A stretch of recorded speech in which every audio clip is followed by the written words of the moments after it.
I'm honestly kinda tired of talking about Daredevil. This show has disappointed me for the last time. Daredevil Born Again sucks. Season 2 also sucks. Everything about it is trash. It has very minimal redeeming qualities, but they are just so minimal that I'm just gonna stick to my point in saying that this show sucks. The stuff I'm gonna criticize have already been critiqued by YouTubers who are a lot bigger and better at articulating their criticisms, so I'm just gonna shout out a couple of them here, like SK, Madvocate, and especially Sheep Talks, who held a fundraiser for Palestine. I'm gonna leave a link to all of their videos in my description if you want to spend more hours hearing people tear this terrible TV show apart.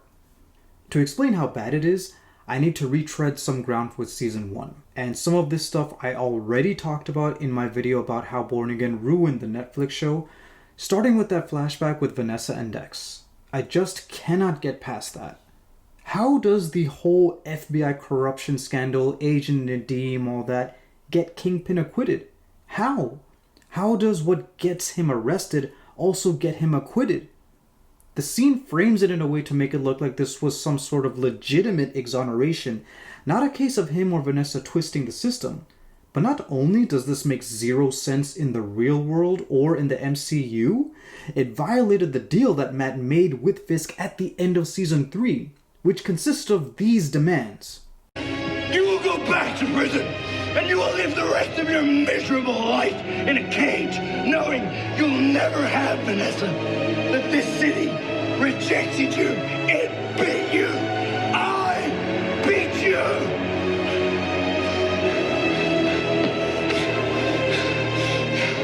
You keep my secret, and you won't harm Karen Page or Foggy Nelson or anyone else. Because if you do, I will go after your wife. And I will prove Vanessa ordered the murder of Agent Ray Nadeem. And like her husband, she'll spend the rest of her life in a cell.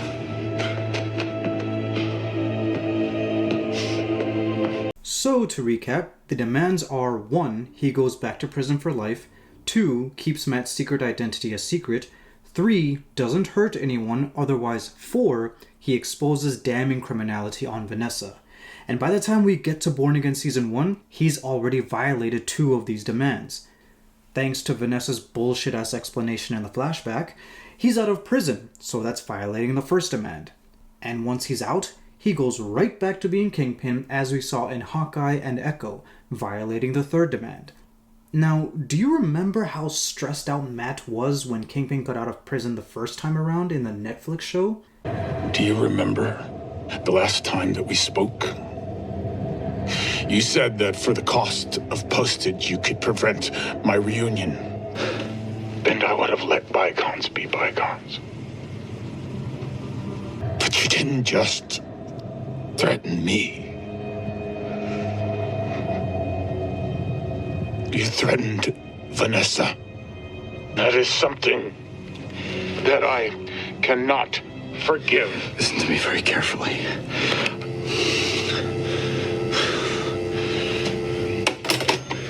And you expect me to believe that he would just stand by and accept the fact that Kingpin gets to get out again, and this time on some piss-poor, bamboozling, bullshit-ass logic? And since Kingpin already violated the deal, what was stopping him from resuming his war against Daredevil? This is why the diner scene in Season 1, Episode 1 to me was so stupid. About your friend. I had nothing to do with his death. I kept that promise. But now the Kingpin is back. No, he's not. He kept his promise when the promise consisted of more than just not harming Foggy, but Matt kinda forgot. Yeah, the writing for this is borderline Game of Thrones Season 8 bad, in my opinion. Revisiting the flashback scene with Vanessa and Dex, she said whatever deal got her husband out of prison should also get Dex out of prison. Get him out of rehab. The exact quote is as follows. The whole FBI corruption scandal, Agent Nadeem, all that. It's why my husband was acquitted. It's only fair it should benefit you too. So if I'm reading the room, Vanessa is talking to Nadeem's killer and telling Nadeem's killer that he should benefit from killing Nadeem. If this isn't piss poor writing that destroys the Netflix show, then I don't know what it is. And to add insult to injury, why is Dex in rehab? Okay, he goes to prison after killing Foggy, plus all the other casualties in Born Again Episode 1, but why not for killing Nadeem plus everyone else from his childhood up until then? Why only after killing Foggy does he go to prison? Why didn't this white boy with his white privilege plead whatever mental health issue scapegoat excuse that helped him avoid prison like it always has since he was a kid killing baseball coaches and had him winning in life by becoming an FBI agent? The last thing I'm going to say about Season 1 before getting into Season 2 is how stupid it is that Fisk not only ran for mayor, but won the election.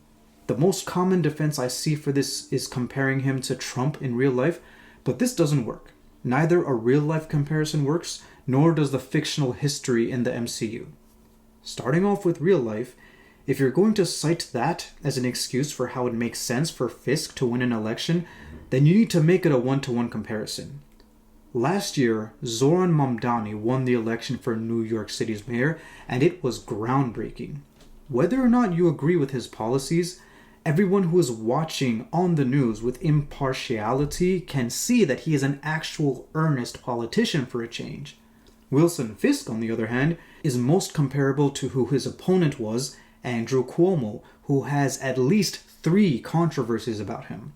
And similarly to real life, Fisk won the fictional election by over 50%. However, real life has proven that New Yorkers would never vote for someone like Wilson Fisk into office. Cuomo's controversies were highlighted all throughout the race for mayor last year, so the fact that Born Again just completely glosses over Wilson Fisk's past during the mayoral campaign when it would obviously get brought up was way too convenient for this awful story. And now that I've explained how Kingpin becoming mayor doesn't work when comparing it to real life, getting into fictional history, the ending of the Netflix show made it crystal clear that Fisk's second incarceration would be far more consequential than the last time he was arrested. New York isn't going to make the same mistake. Everyone knows his game now. Fisk won't manipulate the system again. Now, I think it's safe to say that whether or not the Netflix show got cancelled, either way, he would eventually weasel his way out of prison again. But to say that the way Disney's team handled it was bad is being enormously generous about it. Now, instead of having him win the election right from the first episode, alternatively, Born Again Season 1 could have taken place all throughout the election cycle, ending with Fisk either losing it and then losing his shit, or him winning by actually rigging the election. Something like that would surely be par for the course for his character arc rather than winning the election in an honest way, which is what actually happened in the show. That's all I'm going to say on the matter.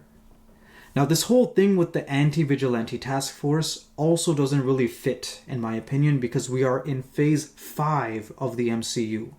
This task force would have made more sense if we were in maybe Phases 1 or 2 or 3 would be perfect given that's when Civil War took place. But Phase 5? The people of New York went through the Chitauri invasion. They have Spider-Man. They have Doctor Strange.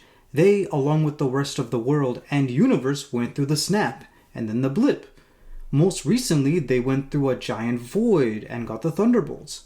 Spider-Man can't show up in Born Again because of Sony, but there are so many other Avengers operating all throughout New York and the world and the universe, let alone some of whom cross paths with Daredevil and Kingpin like Hawkeye and She-Hulk. And now that I mention it, the fact that Clint Barton doesn't come out of retirement to try to put a stop to Kingpin from becoming mayor also throws me off. I had a similar complaint in my video about No Way Home, but I'm not saying the concept of having an anti-vigilante task force doesn't make any sense at all, but what I am saying is that I don't buy how the public perception of superheroes would be mixed, undecided, or divided. 5 phases into the MCU, I am pretty sure the general consensus is in favor of superheroes. I would expect far more pushback from both the government and civilians against the task force just as a concept because of all the MCU's history and rapport that the Avengers and other superheroes have accomplished in this fictional timeline. The whole thing with the one task force guy, Alan, who kind of switched sides and then ended up paying the price for it, I don't want to elaborate on this, but having someone from the task force switching sides seemed interesting, but it barely mattered, and the guy was just used as a plot device to get Cole to switch sides. I already hate Cole. There isn't anything this asshole can do to make me change his mind about him except for turning himself in and being a whistleblower. But he didn't do any of that, and he only switched sides at the very last minute. That change of heart he had doesn't feel earned in his story arc, doesn't feel developed in his character. It just seemed like a sudden change to add fuel to the season finale and the plot. Now, what even is the plot supposed to be about? Almost every single episode, with the exception of maybe the 4th episode, did not even feel eventful enough to feel like it was worth the wait between weeks to watch them. And I feel like we've seen this before in the Netflix show, just with coherent storytelling. Daredevil versus Kingpin, Kingpin gets arrested, Kingpin gets out of prison with more power than he had before, rinse and repeat. Except now that it's been done before and Daredevil's methods were unsuccessful, why would anything change? And what I mean by that is, his and Karen's whole plan was to try and expose Fisk via witness testimonies. But that's what the epic conclusion of season 3 of the Netflix show was. Nadim's dying declaration was supposed to be the smoking gun. The court says that a person who believes that they're dying has less incentive to lie. You're telling me this is admissible in court? Every damn word. But what good did that do? It was supposed to credibly incriminate Wilson Fisk, but it actually ended up doing the opposite. Agent Nadim, it's why my husband was acquitted. So why am I, as an audience member or any character in the story, supposed to believe that new witness testimonies are gonna do jack shit?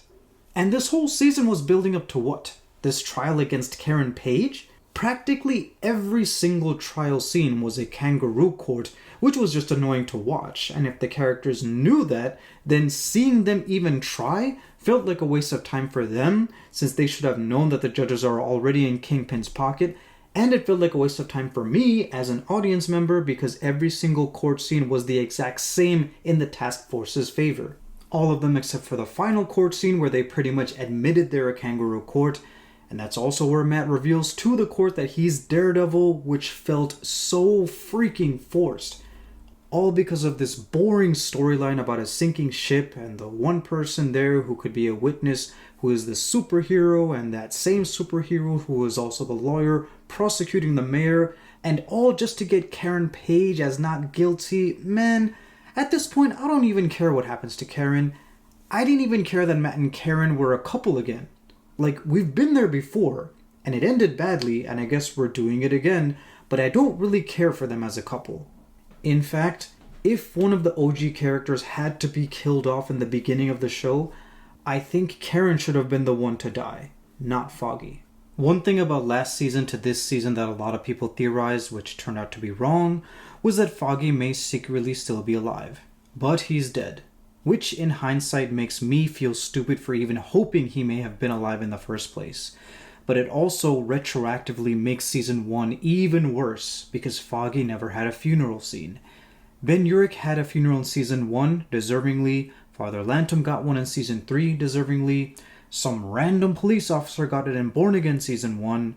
But Foggy, the person closest to our main character?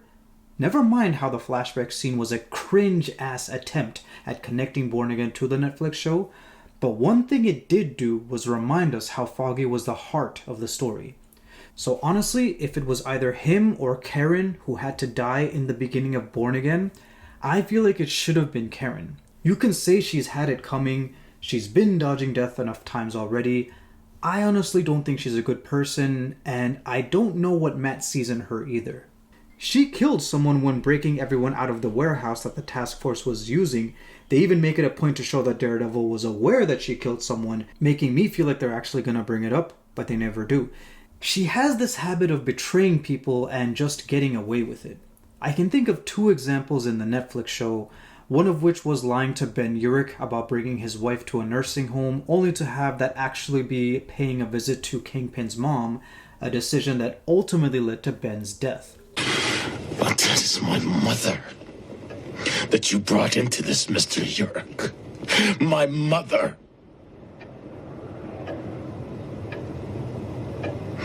So I am not here to threaten you.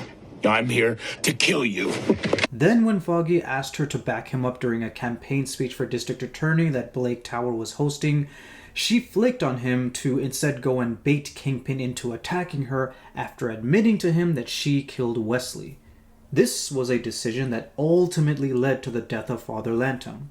And now we've come to Born Again. There was also this scene where she was alone with Bullseye, only for Matt to walk in on her about to kill him after trusting that she wouldn't do that. So yeah, she has a habit of betraying the people she cares for, but it's really annoying that she gets to keep all her privileges of the friendship and protection when honestly, it should have been her that deserved a death scene in the beginning of this show, not Foggy.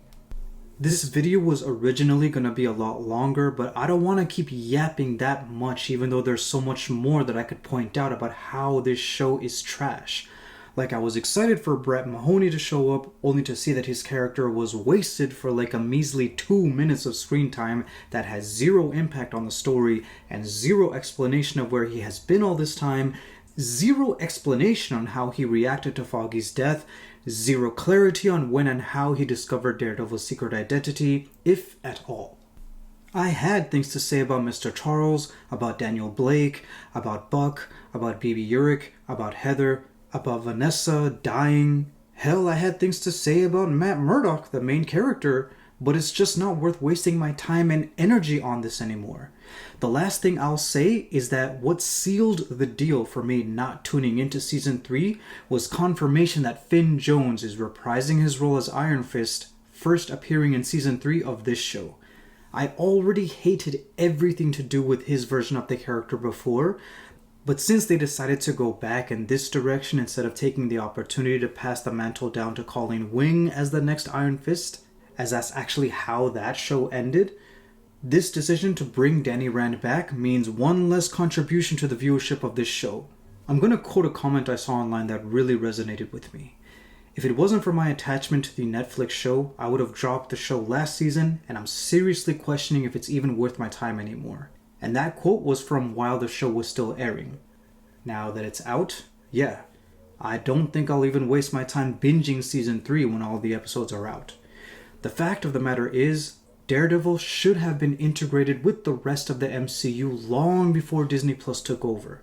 Daredevil should have been involved with the MCU while it was still airing on Netflix. The drama behind the scenes and the Hollywood politics and greed which caused Disney to have a rift between themselves and Netflix since they were coming out with their own Netflix in the form of Disney Plus has only caused a bunch of bottlenecks in the storytelling of this whole franchise. I really loved Daredevil. It was kind of the only thing keeping up my hope for all of the MCU, but I'm sad to say this, and I'm just being honest. This show has sucked so much that it's even killed some of my hype for Spider-Man Brand New Day. If I have any content in the future having to do with Marvel, it'll probably be stuff from the past.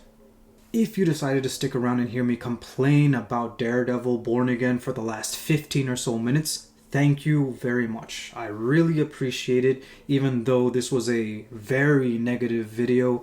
Let me know if you agree, let me know if you disagree.